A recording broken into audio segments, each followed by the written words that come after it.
Hello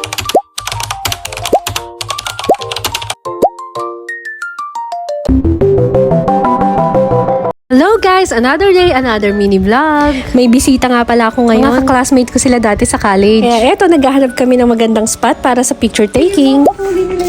O diba, pinapaputol pa yung bukong ng nanahimik. Kaya nga pala kami sa Villa Mercedes, malapit lang naman to sa bahay para mag-picture taking. Si Janela nga pala yung bumaba para magpaalam at sabi niya mag-o-ocular para sa kasal. Hindi ko lang sure kung sino sa kanila ikakasal. Dahil convincing, pinayagan kami. Yung hindi ka pala aalal pero kakasal na ulit.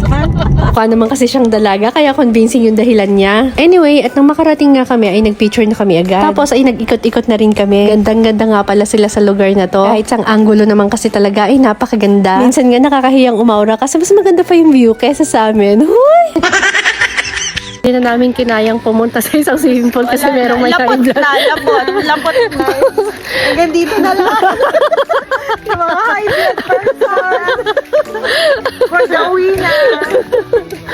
Ay nako, tama na naman kayo nang narinig. Sa isang swimming pool lang kami nakaikot kasi may hinihingal na. Hindi na lang talaga, hindi kami nag-entrance, kundi luging-lugi talaga. Nagtingin nga pala kami ng coffee shop, kaso sarado dahil brown out nga. Mga person, hindi nag-iisip. Wala kaming ginawa kundi tumawa lang dyan. Paano nga ba naman ay kinukompute na namin yung pag-share sa gasolina? natin makatakin.